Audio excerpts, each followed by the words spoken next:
Welcome. In front of me I have the iPad mini from 2021, and today I wanted to show you how to get the GeForce Now going on iPads, because it's not necessarily as cut and dry as it is on other devices.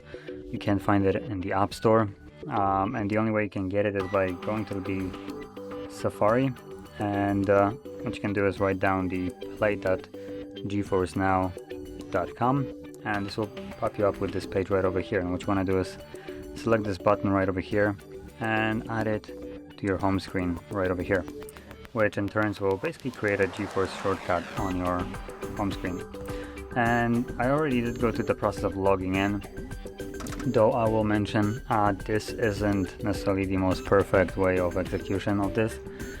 It works flawlessly with Gamepad, which I do have connected right now. But if you're planning to use something like a mouse and keyboard works just fine. But mouse, even though iPad claims that, or Apple claims that it has support for mouse, the Safari does not really. And I'll just quickly launch something right here, just so you can see what I mean. Now, disregard the utter garbage performance that you will probably see here.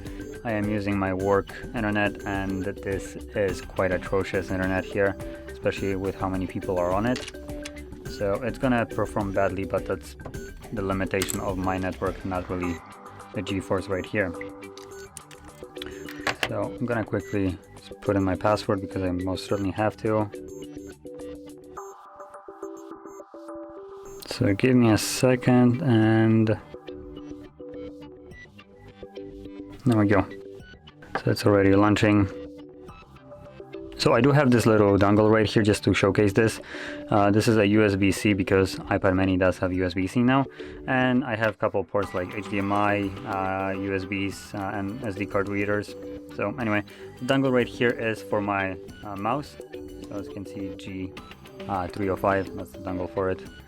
So anyway, once I plug it in, you will be able to just kind of scoot this over. You can see right now this little thingy thing right here, and there is also a mouse. Apple technology doesn't really support mouse, and you will see this working completely like utter garbage in a second once I actually plug in the keyboard. That's for the keyboard, as you can see. So again, I'm gonna just connect this right here, and we're good to go. As you can see, just trying to even select things already poses a challenge. This just completely doesn't function like a damn mouse, even though you do have a pointer right here which you can navigate using your finger. It's beyond me, to be honest. So anyway, we can just click on it. So like I said, keyboard right here will work just fine. It's basically perfect, but mouse is the biggest problem here, and Apple claims are usually garbage, and this is no different. I do have to say, as a mouse pointer, it works a little bit better than on Android if you do it. On Android it does lag like hell, which is basically unusable, but here, I mean, to be fair, it is unusable. Like, what am I gonna use it? I'm even pressing the buttons and nothing is happening. So that's kind of how I have to do this. And additionally, if you try to use the touchpad and deal with the fact that you don't have a mouse, here's another amazing problem. Look at the camera. It always resets to the same position whenever you're trying to scroll. You can't pan. You just have to literally do it in a single go, or otherwise it just resets back to the original. What the hell? Now, to be fair, this is all limitations to Safari and not the actual GeForce Now. GeForce Now is just dealing with the crap that Apple has to do. So if you're planning to use this, which this is really nice in general, after like having to deal with a couple things. So as an example, Gamepad doesn't work for some reason. Let me just quickly make sure, because this just became awkward. Then maybe turn it off and turn it back on. It worked fine. Oh, I know what's the problem. It's, I think, considering this as an input. Am I correct? No, it's off.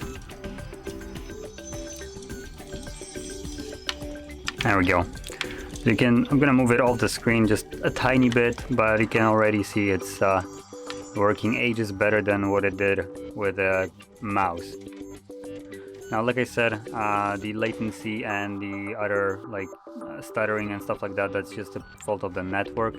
If you have decent net at home on a wire or something like that, or just a decent router, this will work just flawlessly. I have done it in my place, and it's honestly a really nice way to do. The downside is you either have to wait until there is a free rig for you to join, or you have to pay a monthly subscription, which recently went up. I don't actually recall what's the price on it right now, but still it's most certainly cheaper than any graphics cards nowadays on the market, so a really good alternative. And yeah, honestly, I'm not gonna really go to playing here, so this was just like a showcase. So anyway, that's basically how you would get GeForce Now, just because it's not on actual Play Store, or not Play Store, but the App Store. And just a little recommendation of what to use with this, because as you see, mouse doesn't really work.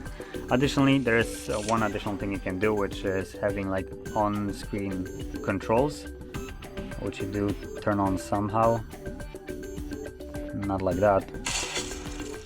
So yeah, I know that they are, and you can enable those somehow. It just will give you like an overlay on the screen, which you can then use, but I don't actually recall how to enable it. But anyway, highly recommend you to try it. You can try it out for free. You just simply create an account, and you do have to deal with the fact that you do have to wait to actually be able to join a game, any game that you have on your library. An additional benefit of this is you don't actually need to rebuy games with like as you have to do with many other streaming services.